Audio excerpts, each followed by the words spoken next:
Welcome to another episode of Crash Chords Autographs. I, of course, am Matt, a.k.a. Stormageddon. And really quick, before I get to this week's show, I do want to thank my patrons, Rob, Robert, Case, and MJ. Thank you for continuing to support me at patreon.com/Stormageddon. If you'd like a shout-out here, you can just join in at the $5 level there as well. But honestly, any level helps. It all goes into all the things I work on, my podcast, my streaming, everything. All of that money goes right back into making bigger and better things for all of you. Also a reminder that I am affiliated with the incredible Bean Quest Coffee, and I have a discount code for you, DJ_coffee. You get 5% off your entire order.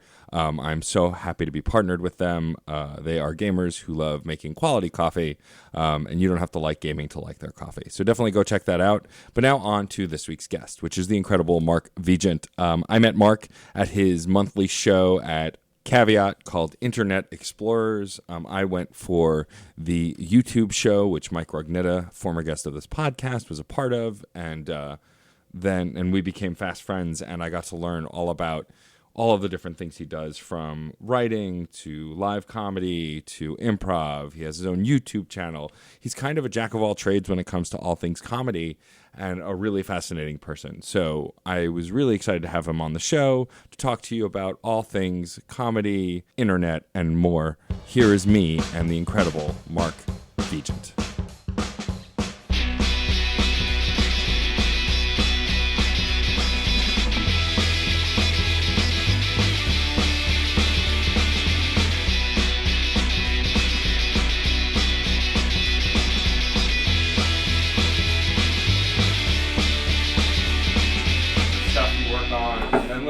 Talk about anything else. I, for one, am going to gush about your Neopets series because I think it's wonderful. Oh God, that's lovely. I have 3 more videos in queued, but I just haven't been able to, find the time. I was gonna keep making those while I was in LA, and it was just too much. I don't doubt it. As someone who actually tried to play Neopets during its popularity, watching you go through it, and as someone who I love video games, I'm a gamer, but sure, that site, as you well know, is not conducive to anything really. No. Especially, somebody commented imagine what this would be like if you didn't have ad block on. I know, yeah. And it didn't even occur to me. It'd probably be a nightmare. Well, that's why I commented something along the lines of this is a visual representation of my anxiety. Yeah, or something. Great. I because love that. It is the fact that every time you went into a deeper hole, you were just and what's this? And it really didn't seem like it wasn't a rewarding journey. It was But I'll save myself. Sure. Well, I have started recording. Oh, you did record. Okay, yeah, okay. I started it just because I like to just kind of get chatting. I used to be let's sit down and then I'll introduce you and all this stuff, and it felt very stilted. Sure. I felt like the conversations were better just kind of winging it. As an improver, I'm sure you can relate to that. Sure, yeah. No, I can imagine that, especially when you're just shooting the shit, so many interesting things come and you're no, don't say that yet. Yeah. Let's recreate this moment. On purpose later, which I'm sure works in improv all the time too. I'm just looking at everything around me. How many times have you gone to sleep no more?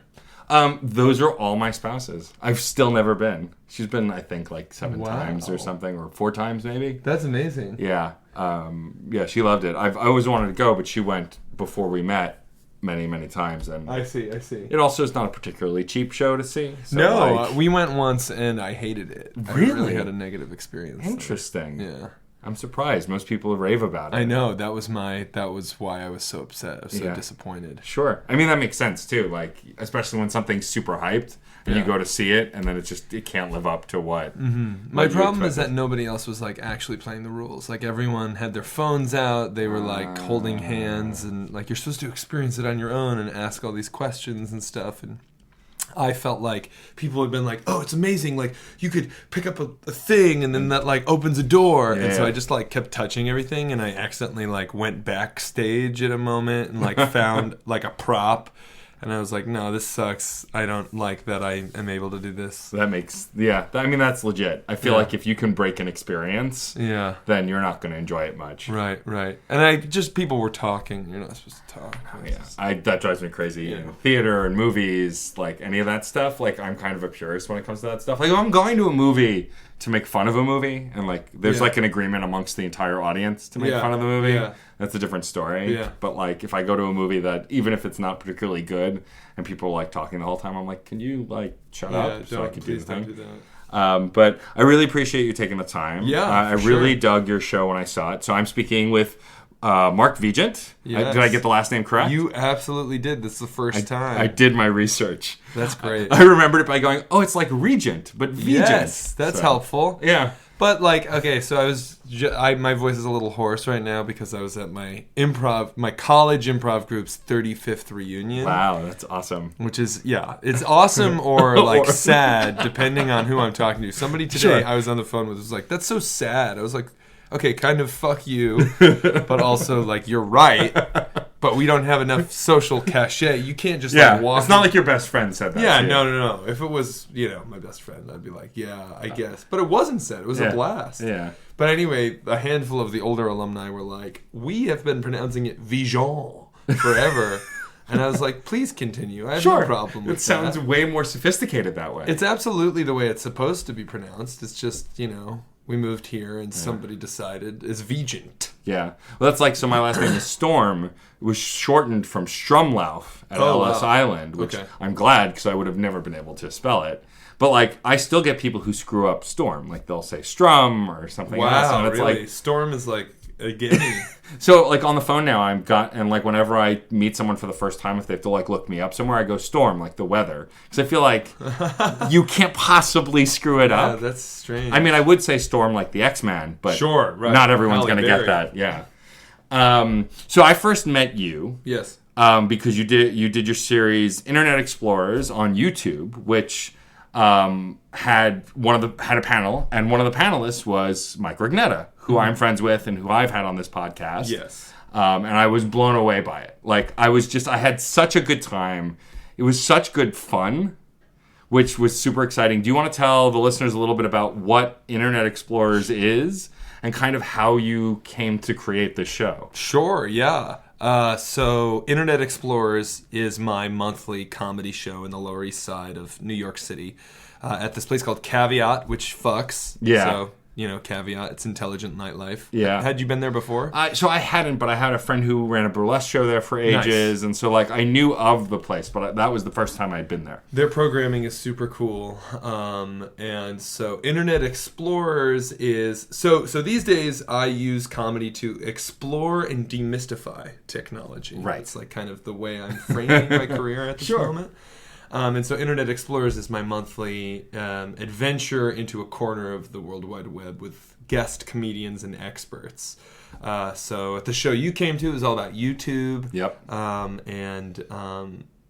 I talked all about the radicalization, the extremist rabbit holes, like all the things that have happened on YouTube that, I don't know, for me personally, I wasn't like a crazy, obsessive YouTube person. Mm-hmm. I view YouTube videos the same way that I feel like I did in 2009, which is like, oh, here's a funny video, watch one, close it, and then go back on with my life. I don't like sit there with autoplay on and just like kind of know the personalities and ins and outs and stuff. So researching for that show, I was like, oh shit, a lot has gone down.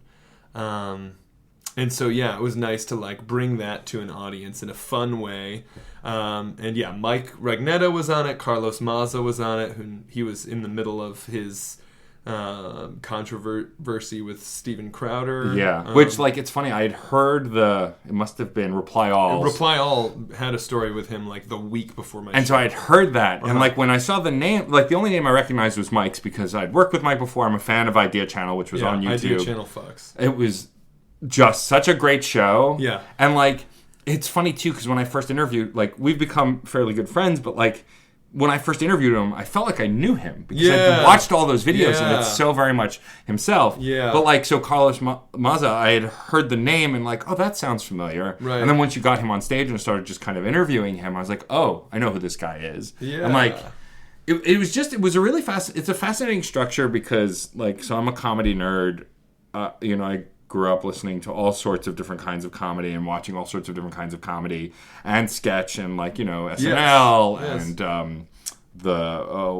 Kids in the Hall, and then there was another one, Mr. Show, like all of those 3 for 3 over here. Yeah, pretty much. I mean, you named 3 of the biggest. I guess 2 for 2. I said right.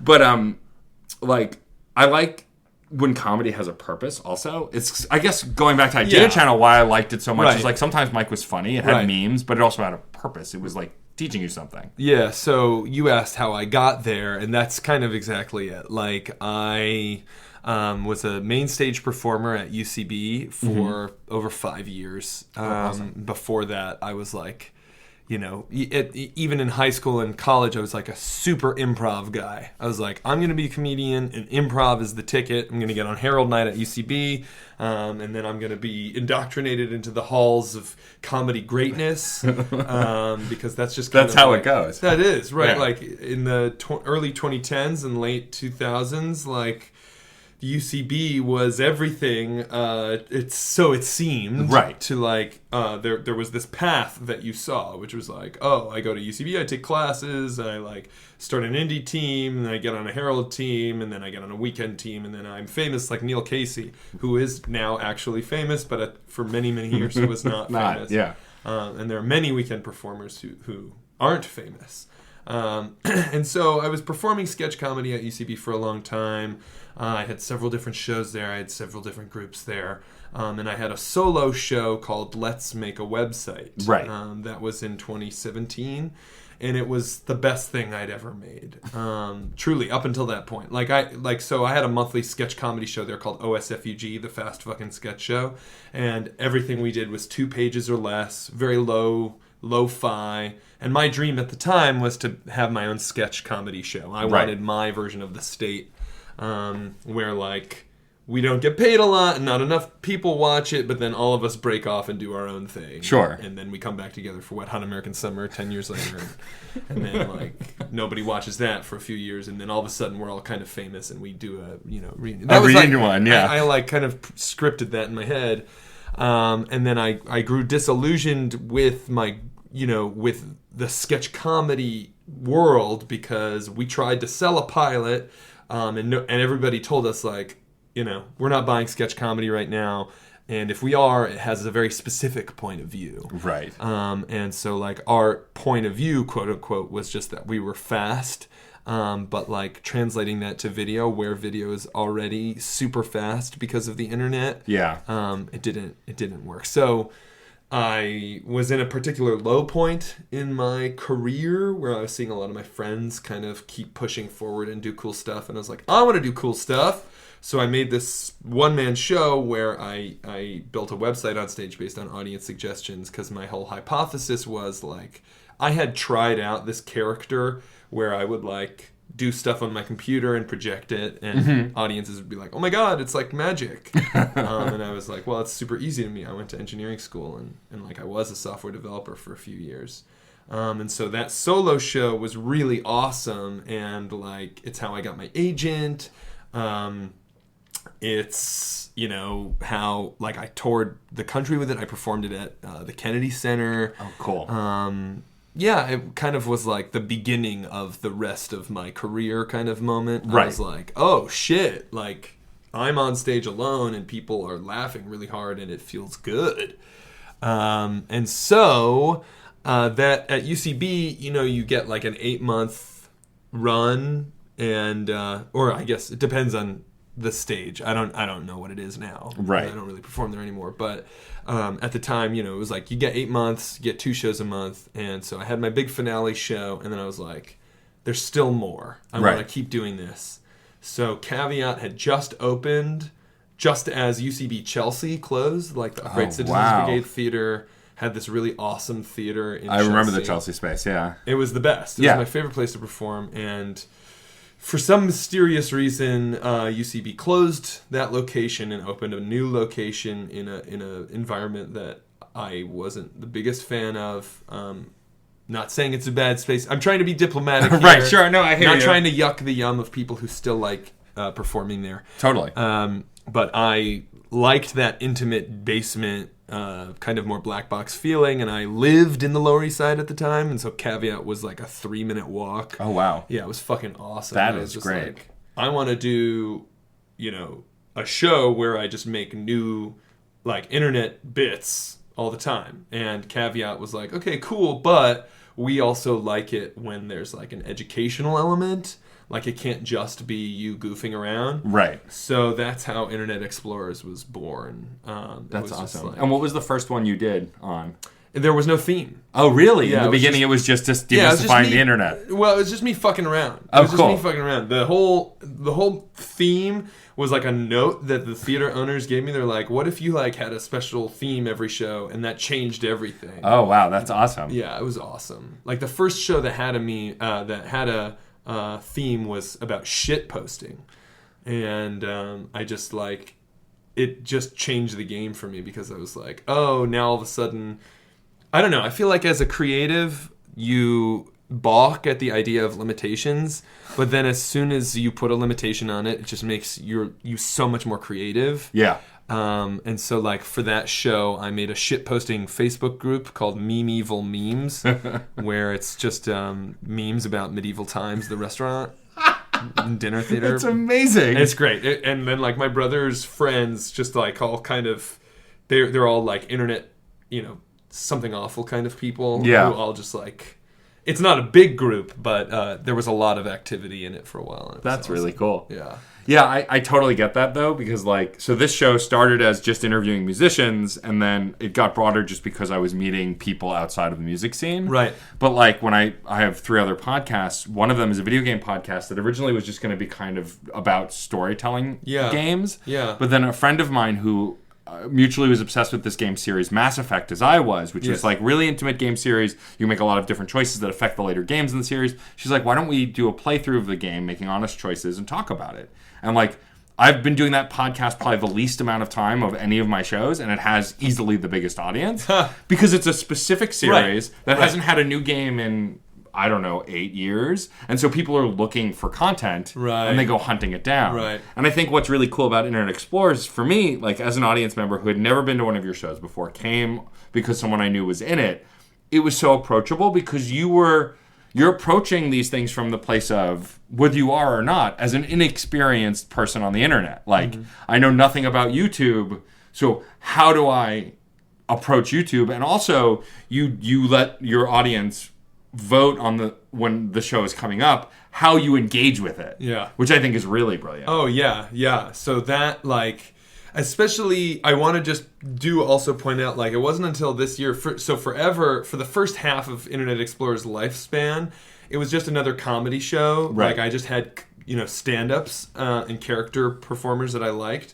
And so I would kind of bring all of the internet stuff, and I would be on theme talking about shitposting or net art or hacking or what have you, and then I'd have a guest come on stage and kind of like do their own thing and derail it. Right. And so it wasn't until the beginning of this year I started just like booking internet experts, and it just like changed the whole game. Oh, I'm sure, yeah. Because like now it's a show where I bring the funny part. Not to say that I wasn't the funniest part of the show before, right? Because I am. Thank you very much. No, but because like now, I've spent a lot of time in the past year thinking about like how can you add value to society, and my wife Grace helps me kind of wrap my head around my career, and we were talking this through and saying like, well, does the world need like another goofy, like, character straight white dude? Like, no. Like, as much fun as I would have, throwing on a new wig and just being like, hey, like, here I am. There's like 700 million of us that show up to every fucking audition in New York City, and I'm like, God damn it, I want to do something that gives any amount of meaning. Like, I don't know, maybe it's the I have a lot of guilt from like a Catholic upbringing. Sure. As a Jew, I can relate. And I want to just make sure that I use my gifts. And Sure. I'm like, well, if I can understand topics on the internet in a way that, you know, your average person might not have the time to research, and I can deliver it to you in a fun way, so you could be like, oh, okay, that's happening. Okay, cool, clocked it.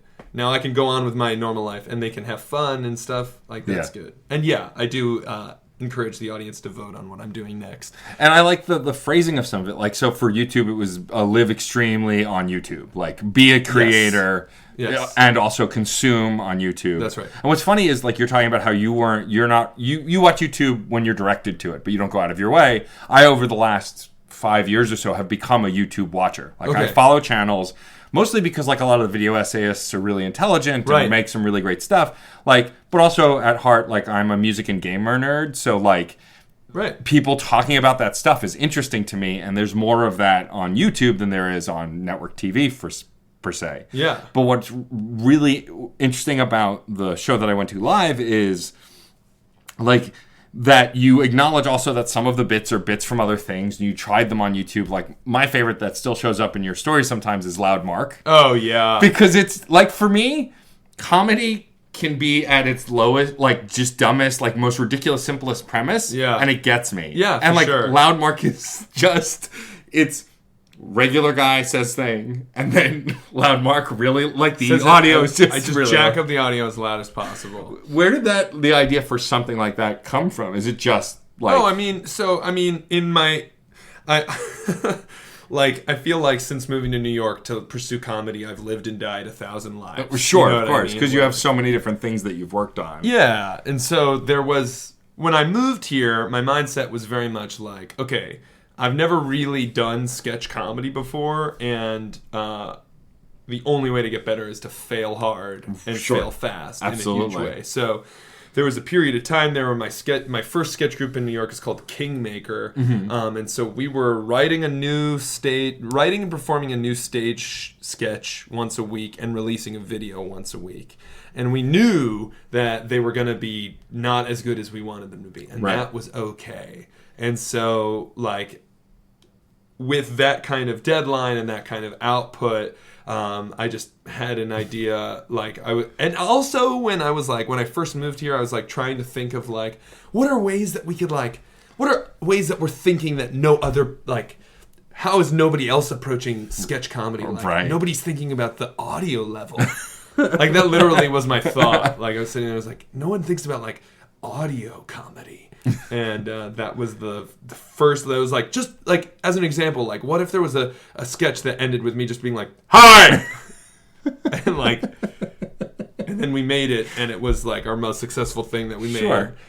Well, I've also found on the internet, especially talking about Internet Explorer, is like the shorter something is, the faster people grab it, especially in meme culture. Like, having an hour-long podcast, people most of the time are not going to share a thing until they've listened to it. Some people will, but for the most part, people want to interact with the thing before they share it. And so, like, my friend who makes a webcomic that's 4 panels got more followers, more shares, more likes faster because it's a 4-panel comic. Right. You can, like, consume it so quick. And I feel like with videos and stuff too, it's the same way. Like, a quick bit, someone go, oh, that's funny, I'll share it. Yeah. You know, especially on like Twitter and Instagram, like that, it's just more shareable because it's so compact. Right. Well, for sure. And like, now that I released, it's funny that you're talking about the extremely on YouTube bit, because I'm finally releasing the videos that document my journey being extremely on YouTube. So on Saturday, I released the first one, and for the next 4 Saturdays, it's so this project is what I talked about at Internet Explorers that you were at, where like every day for a week I started a new YouTube channel in a different genre, or as Alec Trebek would call it, genre. Where, I would wake up in the morning, I would tackle, like, create a new Gmail account, watch a whole bunch of videos, and then try to make my own. And then my buddy Ian would come over afterwards and interview me on how it went.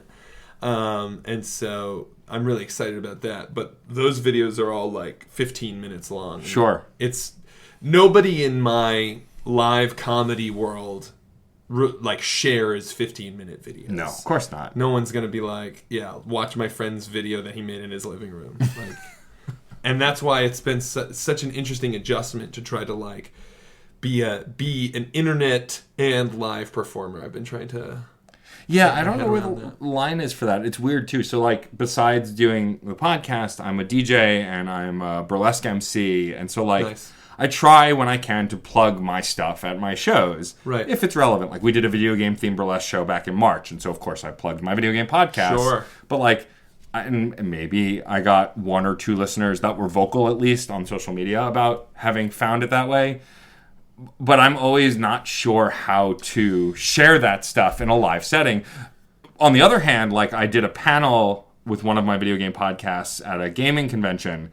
And, like, people came to the panel, and then, like, I shook hands and handed out business cards, and all of those people have become regular listeners. Well, for sure. And, like, I keep thinking, oh, well, we have to share everything, because the internet is how we die by these, like, these properties, and it doesn't seem like that's actually true. You know that idiom, like, practice makes perfect, and then your band. I don't know if you had a band teacher who ever said this. I definitely did. My band teacher would be like, no. Perfect practice makes perfect. Yeah. So it's the same kind of idea of like, yeah, shares are helpful, but good shares are more helpful. Yeah. And so when I think about, like the different phases of my career, like about 4 years ago, yeah, I had a sketch comedy show at UCB called OSFUG that was monthly. I also had another sketch comedy show called An Evening with the Trumpet Boys, where me and 2 of my buddies, Ian and Dan, put on like this vaudevillian trumpet show. And then separately from that, I was writing a book of dad poems, which are like poems written by these 2 dads, like with my buddy Sam.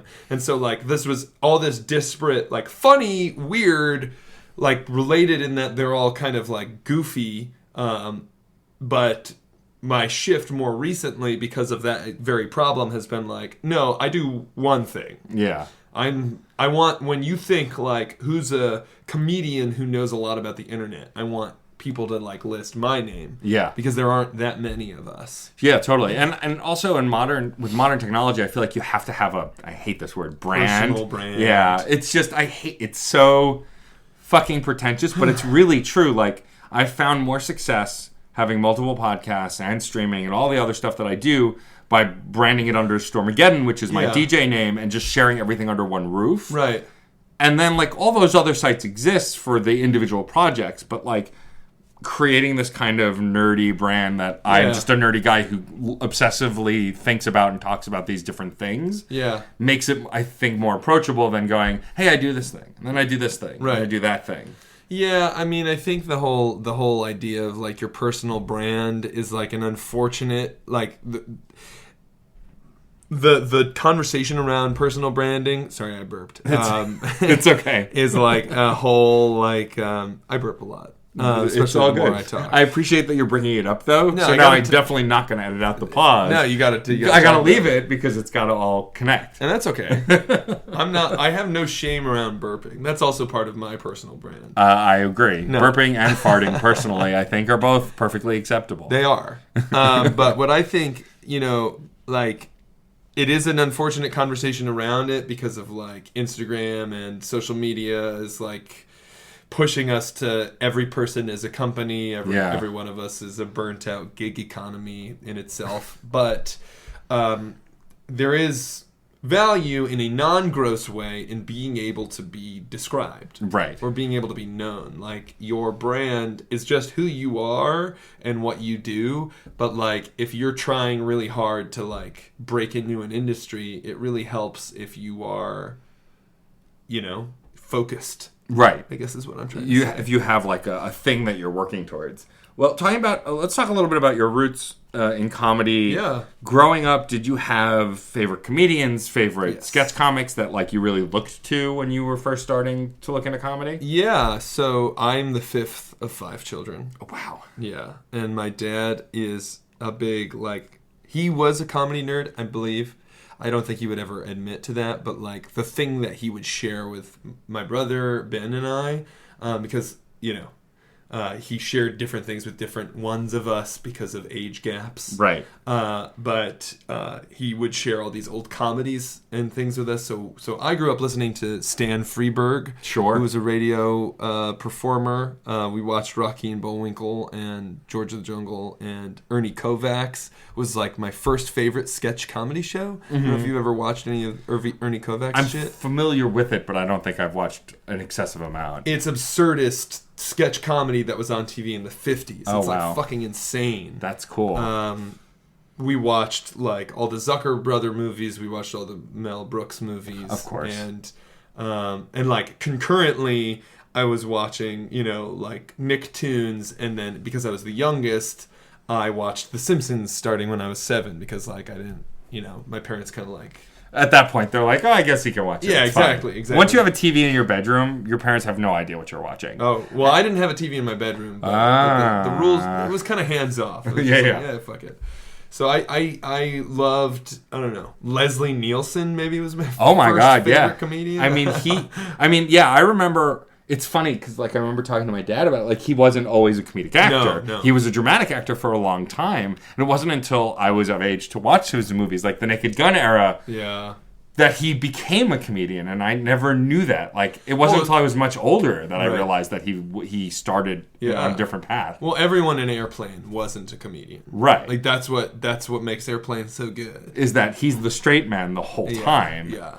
But yeah, no, I loved Leslie Nielsen. I love Mel Brooks. Like I grew up watching all of those movies, and like I was obsessed with them, not realizing I was obsessed with comedy. I liked Star Wars, and I liked the Star Wars spoof. Right.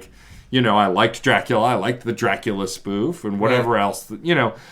It's interesting what we latch onto. I found also as I've gotten older, like comedians that I liked when I was younger, I may not like as much now, either due to shit they've done or just my evolution of humor changing. We were big Bill Cosby fans. He was like, Same. His records were really wholesome, fun family records, so we would listen to them in the car. My dad is also like an obsessive fan of Bob and Ray. Have you ever heard of Bob and Ray? No, I don't think I have. Well, this is a treasure trove for a comedy nerd, my friend. I'm excited. So, like, every comedy writer, I think, on TV, like, every Simpsons writer in the early Simpsons were obsessive Bob and Ray fans. Like, Bob and Ray was this radio program that was this dude, Bob Elliott and Ray Goulding, Bob Elliott's grandchildren and son, Chris Elliott, and then... Bridie Elliott and Abby Elliott. It's like one of those comedy dynasty families. Right. But it was like this very, absurd, goofy, a lot of stupid bits, but they had their bits. They have bits that are actively just recycled now. Sure. So like there was one of their classic bits is the slow talkers of America, and Wally Ballou is this like bumbling news reporter who is a reoccurring character in their broadcast, and he's interviewing the host of the Slow Talkers of America, and the Slow Talkers talk really fucking slow. Right. So it's just like one of those hilarious like impatient person asking a person who's talking really slow. Yeah. And that like exact bit was in Zootopia. Right, with the sloth. Yeah. With the sloth. I remember it was that. the exact bit. That's really great. Yeah. And not to say that like you can't have that. It's not like it's the most original idea in the world, but it was done so similarly that you have to be like, well, I bet that person was heard that before. Well, yeah, I love when you see that stuff. I also like talking about old comedy. Like I find that there are some comedy bits that are universal. Sure. Like I was in a Falling Down.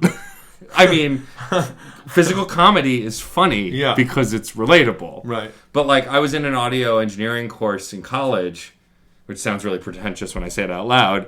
But we had to bring in, we had to do a project on a radio show. Like we had to bring in radio stars. And so I brought in Abbott and Costello. Wow. So I loved Abbott and Costello. I mean, the movies, the radio You didn't stuff. actually bring them in. No, they were. No. Okay. No. I believe they were dead by then. But like the project, when we did the projects and the write-ups, we also had to play a selection for the class. And so I chose who's on first. Sure. Because I still can't think about it without laughing. And I brought it in and I'm like, I wonder if people will find this funny. Like, I listen to it all the time and I think it's hilarious. But, of all of the bits, that one got the biggest laugh because it's not even the content. It's the personalities and like the heightened frustration of one character to the other straight man is the funny thing. Right. The rest of what they're saying is almost irrelevant. And it just happens to be about baseball. Yeah. No, I had a like a second base shirt that said "what," like where my name was. Amazing. That's great. When I was in elementary school. Would you say there are any comedians that you closely based like your sense of style on, like other improvers maybe that you feel like you're similar to? So, and I no longer really improvise. So I just classify myself generally as a comedian. Okay, as like a creative person who makes comedy. I feel like improviser. You know, you think I'm going to be like, hey, can I get a non-geographical location? Which I don't want. Please don't comment on this podcast with a non-geographical location. Because we won't be able to respond. And even if we could, I wouldn't. Okay, there you go. But, you know, I would say The Simpsons was really important to me. And then when I got into high school, my brother got into improv, like at this theater program he was working at. And we watched Whose Line Is It Anyway? Of course, like, everybody did. You had to. It was on TV. Yeah. It's also literally funny. Like, I think everyone who like went through the like, Whose Line Is It Anyway sucks. Like, let's grow up, people. Yeah. Those people are very talented. It's an edited TV show. It's fine. One of the best comedy live shows I saw was when Brad Sherwood and Colin Mockery were on tour together. Oh, for sure. And like I laughed so hard I couldn't breathe the whole time. Those guys are so fucking good. Yeah. Like, to make short form improv interesting requires extreme skill. Yeah. And I'm sure there were edits, but like to watch the regulars on that show just spew out the most ridiculous, stupid shit all the time. Yeah. And do it well. And commit. They committed so hard. And it didn't matter what the bit was. Like, there was one bit I rewatched recently where, like, it was one where Colin Mockery's pretending to be a political figure, like addressing a press junket. And he doesn't know who he is. He has to ask questions to find out. Yeah. And who he was Batman coming out of the closet. Right. And so, like, the questions from Ryan Stiles and Wayne Brady, like, they're not going to ask, are you gay? Like, it doesn't... No. That doesn't get the comedy. No. Instead, they're, like, wording things with innuendo, and, and every time those guys get it, too. Yeah. Which is always amazing the shocking to me. Thing. That's always shocking when they get it.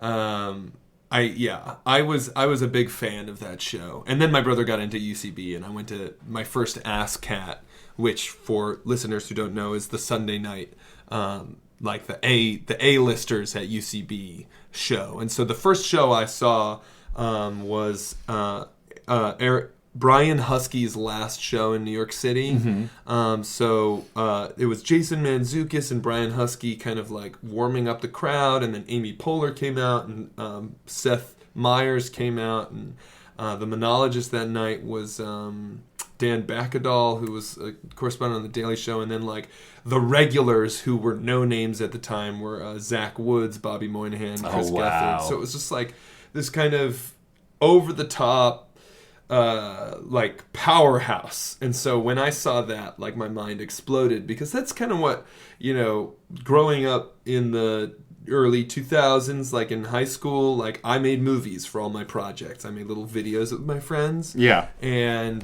that's what we were doing. We were improvising, but we didn't have the word for it. Sure. And so then after I saw that, my friends and I would just go on weekends. You know, we would see The Stepfathers, it's, you know, whatever, 7 p.m. and then Mother at 9:30 p.m. Or like on Saturdays we would go to Death by Ruru, and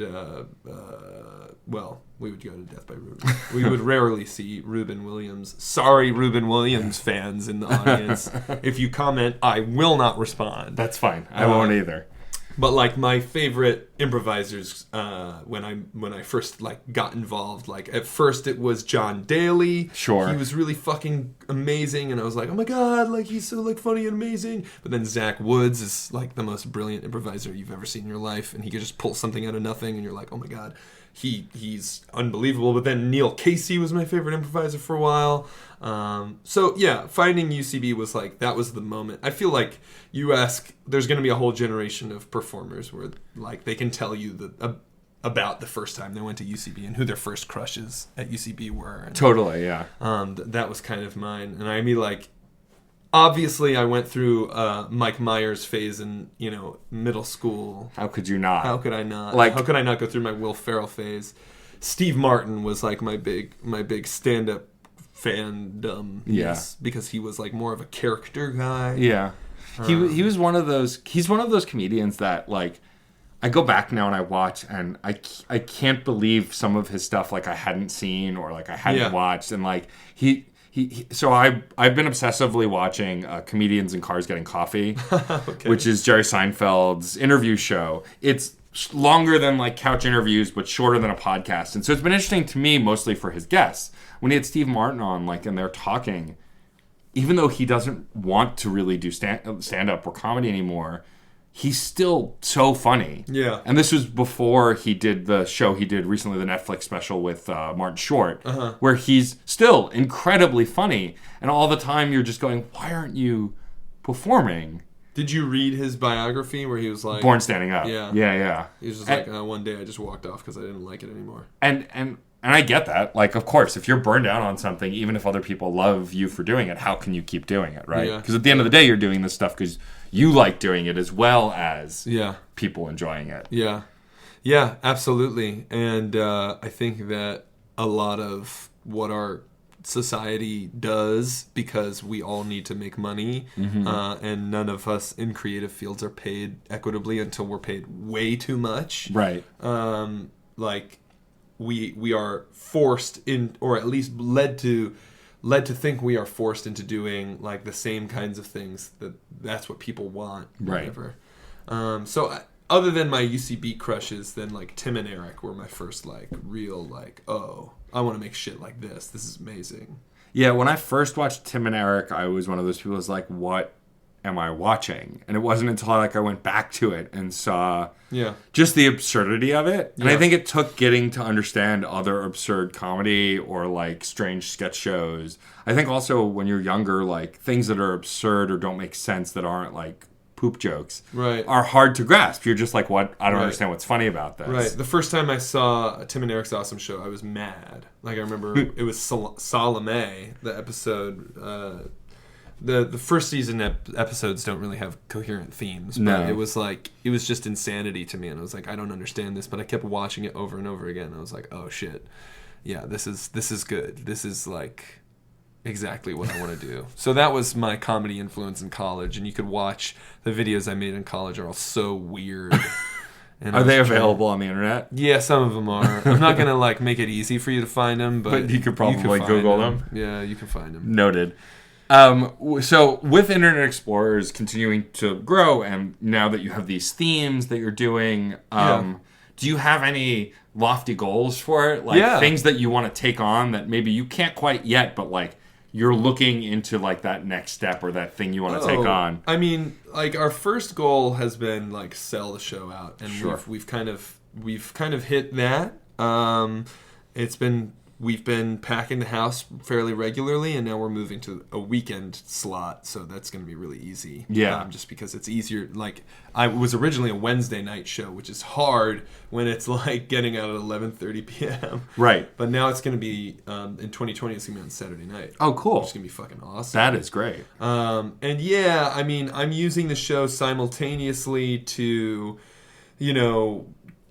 on one hand, learn and create and like get more and more, online and understand all this stuff.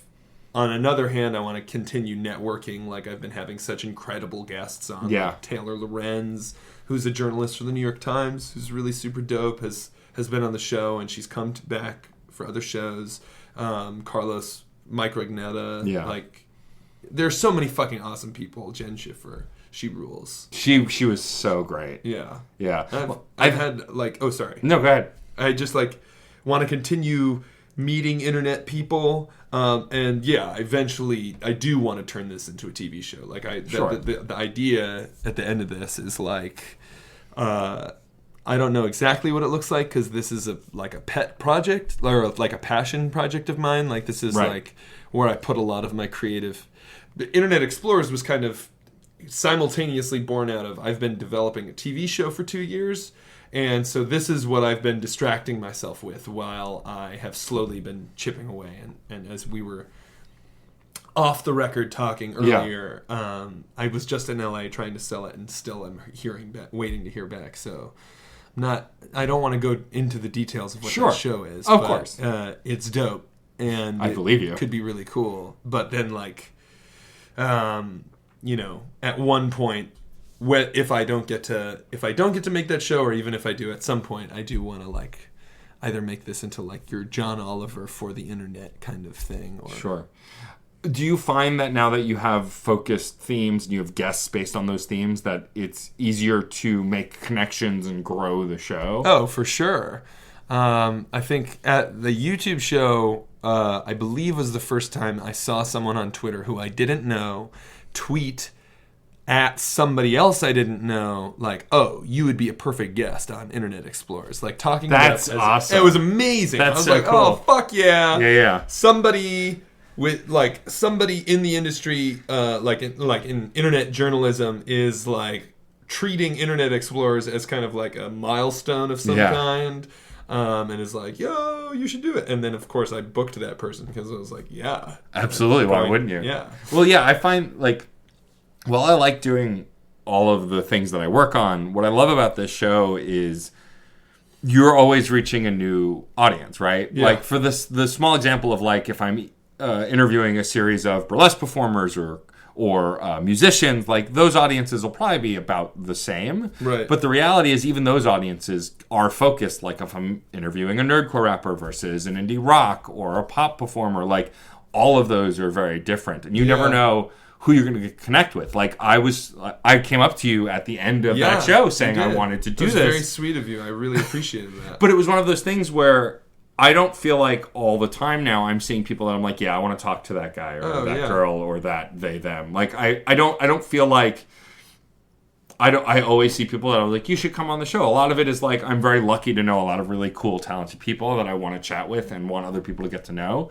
But at the end of the day, if I go to a live experience and I'm like, oh, I like this guy's personality, I like what he's doing, I would love to talk to him more. And like, mind you, that was, and for the audience to know, that was my first show. Like I had never interacted with you before, and I was so blown away by it. That rocks. I love the format of it. So you have two friends of yours on stage with you. Yeah. So I bring my buddy Raleigh is my co-host, and he's there to just like hype me up. Like if a joke doesn't land, he's like, he'll make some comment or say something, tag on it. Yeah, and like he was instrumental a handful of times where like where I got flustered because of a tech mishap or something like that. And he's there like he helps ground me. Then I've got Sam. Well, and the other thing about Raleigh is that he has a show at Caveat called An Inconvenient Talk Show, which he hosts as Al Gore, and it's about the climate.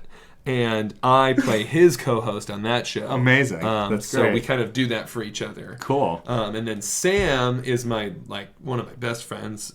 She was in my sketch group OSFUG, we still perform, but not regularly with the regularity that we used to. But she is the moderator of the live stream. Yeah.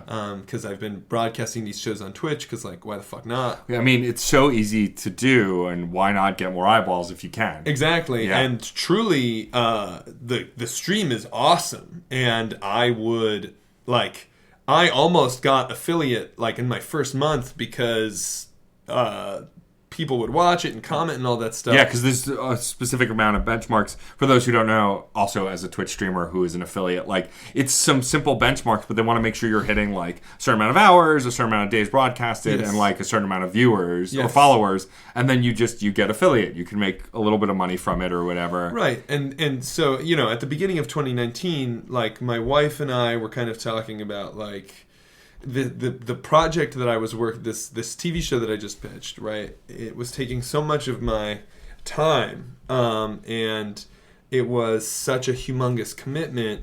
And there was this really horrible, like, existential fear of, like, what if it doesn't get picked up? Like, right. Then what happens? And so we were having this, okay, like, I go out on auditions all the time, too, and, like, you book, like, 0.01% of the auditions you go on.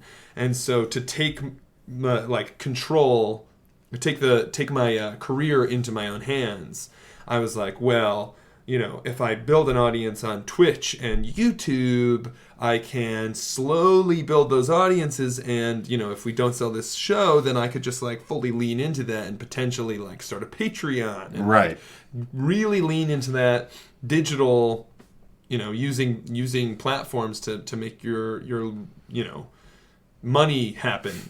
Wow, I just, like, fully failed when it came to... That whole sentence just derailed halfway through. That's all right. I don't know, it was funny. I was just like, this isn't coming out quite right. That's fine. My point being, we stream the Twitch shows now. Sam is the moderator because we had a connection at Twitch who was putting my stream on the front page. Yeah. So I was getting, like, thousands of viewers. Right, which is insane, yeah. It was insane. And without a moderator, you're getting the N-word a lot. Yeah. And so Sam is a part of the show. She stays on stage. It's really fun. Yeah. And then like, the format depends on what the show is. Right, because I imagine you have to change the structure based on what you're talking about. Yeah, like, so the last show was about TikTok. Right. And so I brought on the 3 journalists who, in my eyes, like, best capture what's going on TikTok right now. Lauren Strapagiel at BuzzFeed, Rebecca Jennings at Vox, and Calhan Rosenblatt at NBC. And each of them gave a presentation about, like, the different kind of anthropological details happening on TikTok right now. And so because my live audience is primarily millennials and Gen X, I was able to safely assume that nobody would know what the fuck was going on, and they were coming to see, like, what is happening. To learn about it, yeah. Right, so the first half of the show was very TikTok heavy. We were showing lots of TikToks. And then because it was TikTok, which is, like, still kind of young enough that people don't think about how horrifying certain aspects of it are. Right. I had, like, a competition between some of my favorite comedians who prepared their own TikToks, and I had the experts judge them, and I called it TikTok Tank. Nice. It was awesome. That's really cool. Right. So I didn't do that. So, like, for the YouTube show, the show ended with, like, that very serious interview with Carlos. Right. Because Carlos was, the object of a lot of hatred online at that moment, and I wanted to create a space that was like, hey, there's a lot of people who love you and who want to fight for you and want to support what you're doing. And so I wanted to give him that. And so, like, my next show, which is a week... Well, I don't know when this podcast... This will be out in about 3 weeks, so it'll be out after the next Okay, one. Great. So the next show, if you're listening to this... Okay, so my next show, as of right this second, is about Twitter. But then the December show is about influencers. Oh, interesting. Yeah. So that's a little more broad than the others because it's not a platform. That's right. It's a kind of... I guess kind of person? Yeah. How are you defining influencer for that? I think that's a great question. I'm going based on what this fucking, like, ad agency dude who I went to a workshop for, he says, well, 10,000 followers on Instagram, that's a micro influencer. Interesting. So an influencer, I think I'm just going to attack, like, influencer culture. Sure, that makes sense. Yeah. I used to, my themes were very, like platform agnostic. They used to be like, I had a show about memes, I had a show about porn, Sure. I had a show about online dating. And, like, it wasn't until this summer that I was like, YouTube, Facebook, Bill Wirtz. And that one was just because we got Bill Wirtz to come in person. I was like, well, fuck, I'll drop everything. Right, why wouldn't you? It's amazing. But right now, the way I choose my themes is, like, I just collect interesting headlines.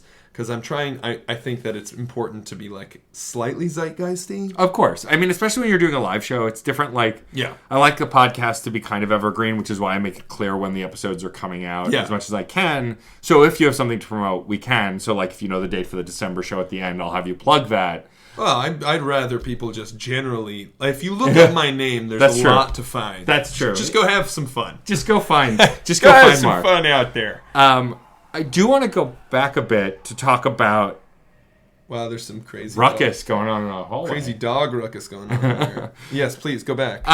You're wearing, the listeners cannot see it, but you are wearing a Nicktoons shirt. Yeah. And so I feel an obligation to go back to talking about Nicktoons briefly. As you said, it was your influence, and it was mine too. I'm curious if you had a favorite Nicktoon. 100%. You must, right? What was your favorite Nicktoons show? I wonder if you can guess. Okay, so just for the record here... this shirt is a pre-SpongeBob shirt. Yeah, pre-SpongeBob. So like first and second gen.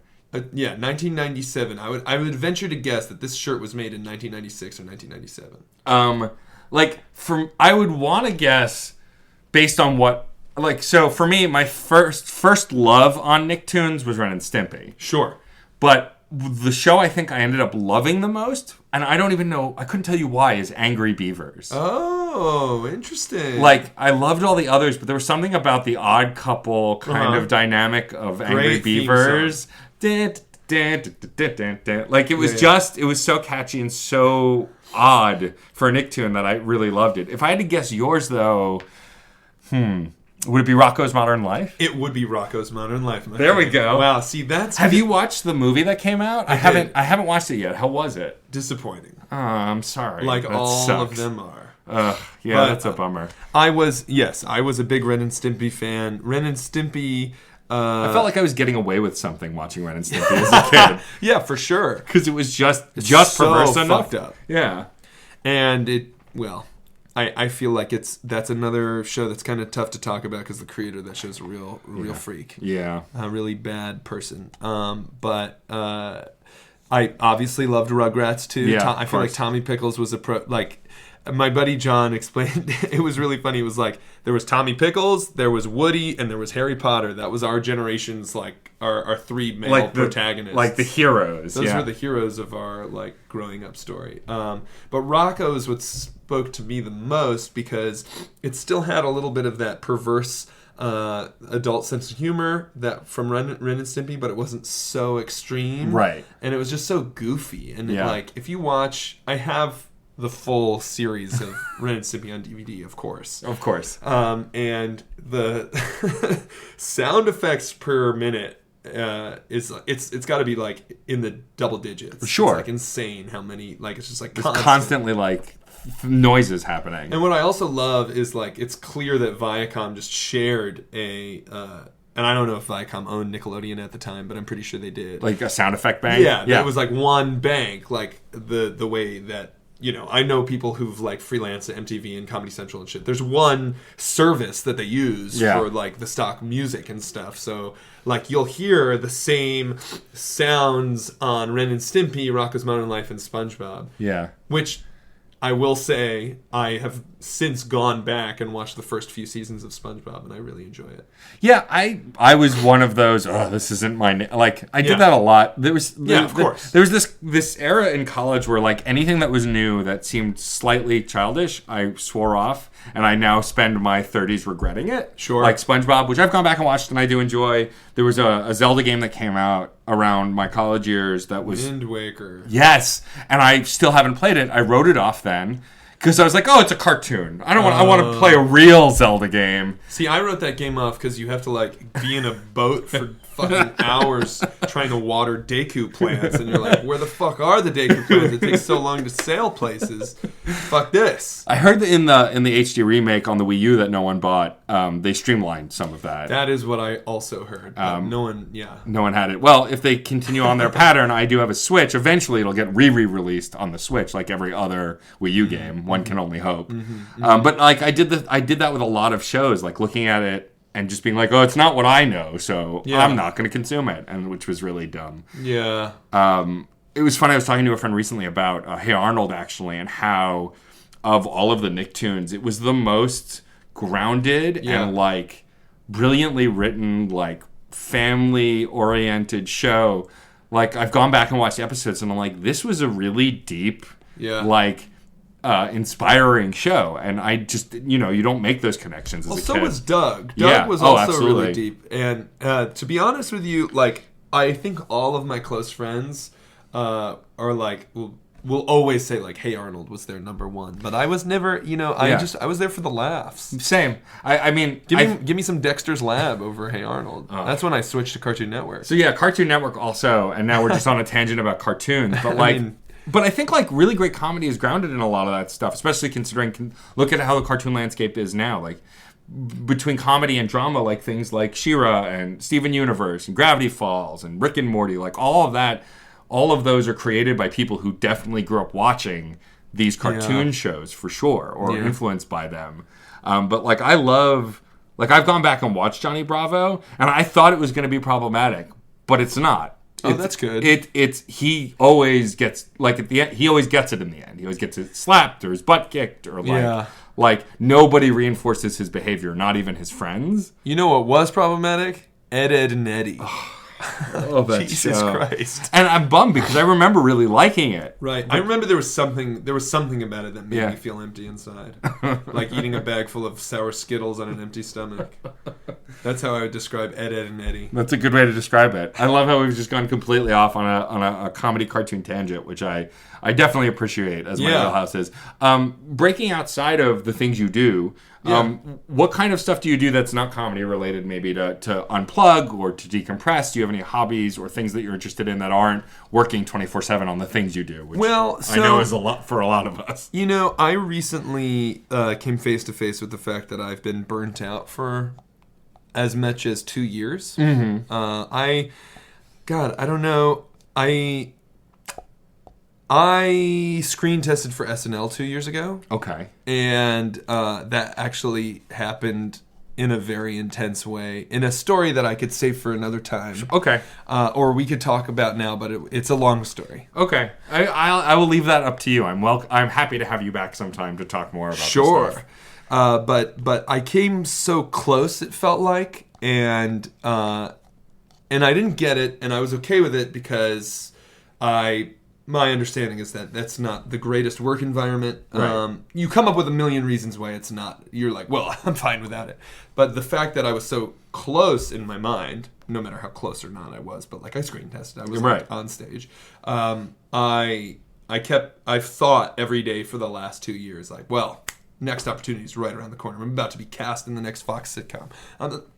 Like my show is about to be sold. I'm about to, And that kind of drove me to only work, and work really, really, really hard. So my list of hobbies is developing. Okay. I'm working on it. The things that bring me peace are like spending time with friends. Sure. I cook a lot now. That's awesome. Which I love. My favorite cookbook is The Art of Simple Food by Allison Waters. Thank you, Allison Waters. I helped you. That was all me. I got you there. Well, my chef, I just met one of my chef friends was like, there's controversy around Allison Waters. People like Anthony Bourdain hated Allison Waters because her recipes were simple. No, because apparently she like stole her idea from another chef or some shit. Something I don't know. I love Allison Waters. Sure. She also, I guess, her political views are kind of like everyone should have a farm and have a CSA, and it's like, well, it's easy for you to say that because you like have millions of dollars. Right. Do you have a favorite dish that you cook? Yeah. I mean, like I keep it simple. Like I said, like I would say favorite. When somebody asks me what my favorite food I know is, it's impossible, right? Well, to answer. I make it possible because I'm like, well, just by the sheer amount of the number of times I cook it, like roast chicken. I love roasting chicken. I love roasting chicken over like a bed of potatoes, and then pan frying those potatoes in the chicken fat, and like having a side of like last night I made roast cauliflower as our side. Ooh, it was really sounds nice. delicious. Like just tonight I just made butternut squash soup. Ooh, waiting for my wife when she gets home from work. Yeah. I like to cook. I like birds. I fucking love birds. Are you a bird watcher? Do you like go to I'm an aspiring bird watcher. Got it. You're like interested in birds, but you're an aspiring bird watcher. Yes, I have the app. I have the Cornell Ornithology Lab app, which is called Merlin Bird ID. I haven't yet committed to the whole like get the binoculars out and go camp out like Right. I don't know. I'm like birder adjacent. Okay, that's fair. And then I like nerdy, like I like video games, I like watching movies. Is there a game you're playing right now, or I'm playing Breath of the Wild for the second time. Amazing. How is it going back to it? Because I loved it the first time, and like I've since also played Link's Awakening, the remake, and I never played the Game Boy version, so it was like a brand new game to me. Oh, great, okay. And I loved it. I thought it was phenomenal. I would rent that game at Blockbuster. I mean, back when the Blockbuster was a thing. I mean, kids know about Blockbuster now. It was in Captain Marvel, so that's right. Yeah, Captain Marvel. A serious plot point of Captain Marvel was Blockbuster. But so because I had never played it, my favorite Zelda of all time was a 2D Zelda, which was Link to the Past, and then when the 3DS had the spiritual successor Link Between Worlds, that became my favorite because it was more or less the same game with updated graphics. Okay. But now Link's Awakening has become my new favorite because I like the top-down Zeldas. I loved Breath of the Wild. I didn't get everything, but I did beat it. I'm curious about going back to it because I'm like, will I want to do all that again? Well, so that's what I thought. I played it, and I played it for I must have been 150 hours. I put so much fucking time into that game, and then it tells you you were 24% complete. I'm like, fuck that. Are you kidding me? Yeah, what else? And so then life moved on, and I got Mario and Rabbids Kingdom Battle, which I was really into for a while. Mario Odyssey and all that. Sure. And then I bought the DLCs, but by that time I forgot all the controls. So then I recently restarted it, and I love it. I don't know. It's like a perfect game to play in between, when you're in transit. That's awesome. And I forgot, how much the first time you play, for me at least, I knew nothing. I bought it when it came out. Same, so I discovered things as they happened. So the idea that I got really into outfits for a while. I was like, I'm just gonna find all the outfits and buy them. And then when I discovered that when you activate a tower, it gives you a piece of a map. That was days, months into me playing the game. Oh, there's still parts of this map I don't have. That's insane. Yeah. So now I'm approaching it from this level of I know exactly what exists, and so I'm another part of the DLC is you can look where you've been. There's a little travel trail. Yeah, so I've been trying to cover the map densely, and that's awesome. Yeah, it's really fun. Yeah, one thing I did love about it is every time I turned it on and went in a direction, I found something. Yeah, always. Well, it's like Minecraft. Yeah. Minecraft was continues to be one of the best games I've ever played because it rewards you for exploring. I love that and no shit. matter where you go. Yeah, I love playing Minecraft with friends of mine and just running around and seeing what we can accomplish. Do we want to build a town? Do we want to go explore a mine? Once a year, my buddies Ian and John and I get a server, and we're we're gonna do it right this time. And we build. Ian loves watching. His meditation is watching Minecraft tutorials. That's amazing. So he will just set up farms and spawner farms and shit like that. And John, he's really good at exploring, and he's okay, there've been 3 updates in the past year. I'm gonna go find an underground kingdom in a treasure map and one of those mansions in the woods, the forest mansion or whatever the fuck it's called. Yeah. And meanwhile, my whole thing is I'm I like being with you guys and also having diamond stuff. When I would play with my friends, they'd have this grand plan. So we've played hardcore several times now, where the goal is to fight the Ender Dragon, win, and survive and not die because die is permadeath. And when we start a server, it's 3 really focused guys, my friends Joe, Brian, and Mike, and then me. I'm I like to build stuff. Yeah, I'll go get some trees. I'm not so great at the focus. So on my Twitch stream right now, I'm playing Stardew Valley multiplayer because they added a multiplayer update, and so I'm playing with my friend Katie, who is an incredible artist. She draws cartoons and has done animation. And we're doing it together, and the gag is, while it's my Twitch channel, she's really the expert. She's go here, plant that, buy these, and I just fumble around the farm going, I like farming, which is really fun. Okay, so now to interview you for a second. I Do know it. You're, I love looking it. At the time I just like to make sure it's still recording, because I've glanced once, and there's nothing, and I'm how much did we lose? I know, that's happened to me. That's just a fact of life when you're creating shit. Pretty much. in the episode of Extremely on YouTube that drops on Saturday, which will already be online. Yes. Where I was a vlogger for a day, so I like recorded every single thing I did and like made videos out of it.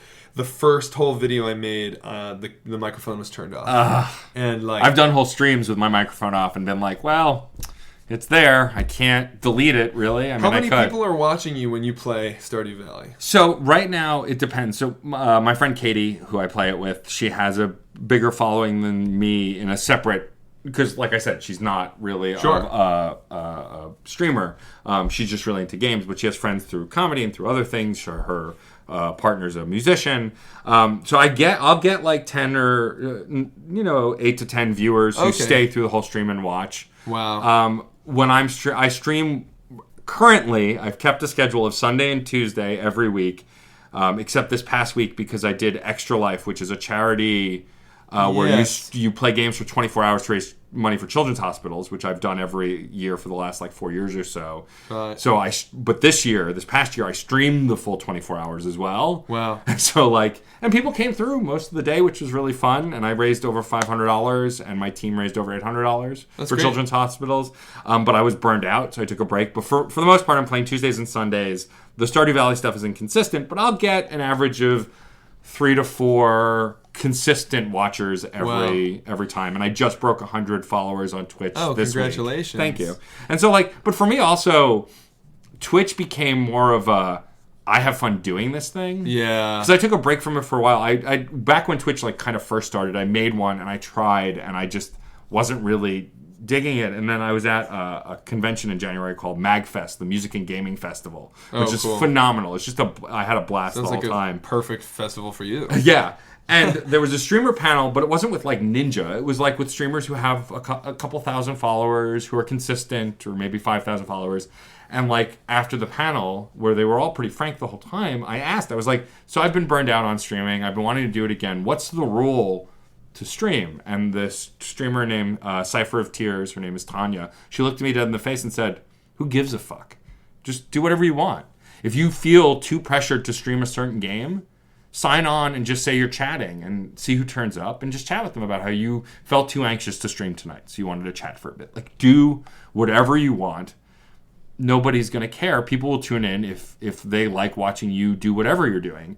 And it was like something was unlocked in my brain. Cool. It seems so obvious, right? Yeah. And yet I didn't think that. And since then, it's just been oh yeah, I'll do whatever I feel like. And it's kind of... And so lately I've been playing retro games. The Switch has the Super Nintendo games on it now. And so for a while I was putting it to a vote on Twitter, which game. And so I played Super Mario World once, then I played Super Mario World 2 once because You beat it? No, I just played it for one session. I played it for one session, and then I moved on. But then the third game that got voted on was Super Metroid, which I love. I grew up playing. And so after the first stream, the 3 hours flew by, and I was super into it, and I was like, I guess I'm doing this one again. And so my stream just the other day... yesterday, I wrapped it up. I beat the game. I didn't complete it, but I beat the game. I killed Mother Brain, and I was like, "Oh, I guess for the games I really like, maybe I'll do a series." Yeah. But up until that point, I was just, I'm going to play a random Super Nintendo game because the Switch has all these games on it now. Yeah. And I found if it's a game I really dig, I'll stick with it. If it's a game that I only sort of like, I won't stick with it. But I definitely won't stream brand new games. If I do, it's just for one play session, because then I feel obligated to not play the game unless I'm streaming. Okay. I didn't stream Luigi's Mansion at all, except during Extra Life, which I just got the newest Luigi's Mansion. Is it good? Phenomenal. If you liked the first one and you thought the second one was only okay on the 3DS, the third one is for you. I haven't played the first two at all. Well, then that said, if you like Ghostbusters, and you want to play a game starring Luigi, I recommend it because you can start, the premise is super simple. You can start from this game. The controls are super approachable. Yeah. It's not very difficult, and it's a lot of fun. It's super cute. I really dug it, but I promised myself I wouldn't play it on stream on a schedule, because then I wouldn't get to enjoy this thing that I've been looking forward to half the year on my time. Yeah. And that's been the real challenge with that kind of stuff with streaming on Twitch is is trying to make it work for you, where it doesn't necessarily feel like a job, but it feels fun. Yeah. I think for me, gaming also is a communal thing. Yeah. Like anytime I ever played an MMO like World of Warcraft or City of Heroes or any of that stuff, it was to play with my friends. Once they moved on, I was like, oh, I don't play this anymore. Sure. And Twitch has kind of given me that experience with single player stuff. Like if I'm playing it and people come in to chat about it, I feel like we're playing it together. Yeah. Interesting. Yeah. Because so the reason I Twitch stream at all is because I had a show about live streaming, and I was like, oh, this would be fun if I live streamed the show. And then ever since then, it's been like, oh yeah, duh, I should be live streaming this show, and like there are people who tune in, and it's really fun. And I got into my head like, oh, cool, I could do this. I could live stream shows. But the problem is that, like, if people come to my channel to see a live produced comedy show, and then the next one is like me in my apartment fucking playing, Pokemon Snap or something like that, being like, hey guys, what's up? They're like, why? Who are you? What is this? Yeah. Like, this isn't what I signed up for. Yeah. So I've kind of painted myself into a box where I'm like, I can only really stream when it's performing at Caveat. I guess, yeah. I mean, I feel like you could still try it. Some people might not dig it, but I get the sense, because it's how I became interested in the stuff that you do. Sure. Like, I got interested because of your personality. That's what brought... That's true. And if your personality is playing these games... First of all, if you're playing Pokemon Snap, which I would absolutely watch because that game is phenomenal. Oh, yeah. I don't care what anyone says. Probably one of the best games of all time. I would watch you... Because, I mean, like, the premise of the game is so stupid. Yeah. And yet it's a phenomenally fun game to play. Yeah. Like, I would watch you snarkily play Pokemon Snap and critique your own photos. Oh, yeah. Well, and that game also rewards you for putting the picture, like the subject in the center of the frame that's like totally not interesting at all. Yeah. I mean, why would you want to do that? You got to shoot off center. Yeah. Rule of thirds here, Pokemon Snap. That's what we've been waiting for. The people have been asking for a Switch Pokemon Snap. Where is it? I would... Have people been asking for this? Because this is what I've been asking myself for like decades now. We've talked about it. It's funny we're talking about Pokemon Snap. It's funny we're talking about Pokemon. One of the gaming podcasts I do, Fun and Games, I do with my co-host Jeff Moonen, because the new episode is coming out this Friday of when we're recording. This Friday also the new Pokemon comes out, which I am excited for. So we did an episode about Pokemon. We don't always do a game franchise, but once in a while we will if it's relevant to the release, and we're both big Pokemon nerds. And we didn't really talk about the non-main like Pokemon games, but Pokemon Snap did come up because my co-host was obsessed with it. Like, he used to go to the printing machine like every week and print out his photos and all of that. But I would totally play a Pokemon. I mean, think about, like, Pokemon Snap is made for smartphones, right? Like, with the augmented reality. The Switch, it's perfect for the Switch. That's true, too. Because you've got, like, that whole big wide screen. It's handheld. I'm shocked that Pokemon Go isn't Pokemon Snap. Like, yeah. I think they blew it. I think that, I mean, obviously they make money doing it, so they didn't blow it. But, like, for me, they blew it. Right, because you want another Pokemon Snap. I want to walk through the world and take pictures of Pokemon. I mean, who doesn't? Like, that was my favorite thing about the Detective Pikachu movie, is that they looked real on screen. It was, like, kind of mind-blowing to me that the texture and in the space, except for the few moments when, like, humans were interacting with them, like, when they were just on screen or next to people, they looked like they could be there. Yeah. And, like, that was really cool. So, yeah, I would totally play an augmented reality Pokemon Snap in a heartbeat. Thank you. I'm with you. This is my camp. Let's start a change.org on that. Yeah, exactly, right? Get Pokemon Snap on the Switch. Yeah, what the frick? I don't know. Well, Mark, thank you for being on the show. This has been a blast. Matt, this has been a lovely conversation. I feel like I feel like I haven't offered much insight, but it has been a fun conversation nonetheless. It doesn't always have to be insightful. I think just as long as we had fun, I think that translates. I had fun. Well, that's good. And I've been also... You have a Captain America shield that I keep looking at? I do. It's a store-bought one, but that's not terrible. I cosplayed as like a casual dress Captain America with like a Captain America star t-shirt and like a dress shirt over it. And so I bought the shield for that. Tell people where they can find you on the internet. Yeah. I guess right now, head over to markvigeant.com. That would be like the hub, but... if you want to learn more about my live show, go to internetexplorers.live. But what I'm trying to promote the most these days is my YouTube channel. I'm trying try to get people to look there because I'm making some cool stuff. Yeah, I mean, we didn't even get on mic to talk about your Neopets series where you re-explore Neopets. Oh, that was the one thing you said you were going to go deep and I completely forgot about it. That's good. But go check it out, Mark, as someone who's never played. Neopets, at the height of its popularity, is trying to do it now. And I promise you, it is a rewarding experience to watch. Yeah. Thank you very much. My YouTube channel is me trying to do things online and then talk about it. And it's been a blast. That's awesome. Yeah. I think if you're enjoying the process, that's going to make it so much easier to keep making them and continue to make them. Yeah, absolutely. And I have a series right now that I would encourage you to even watch right now. Okay. About my process. I think I'm in the YouTube channel. I'm calling it the YouTube Challenge. But the series is really called Extremely on YouTube. It's when I tried to like immerse myself in YouTube for a full week, and it's the series is probably the best thing I've ever made on tape. So awesome. Well, I mean, that's I definitely give it the stamp of approval. I loved what I saw at the live event. So definitely go check that out. The last thing I'll have you do is you have a saying on the podcast.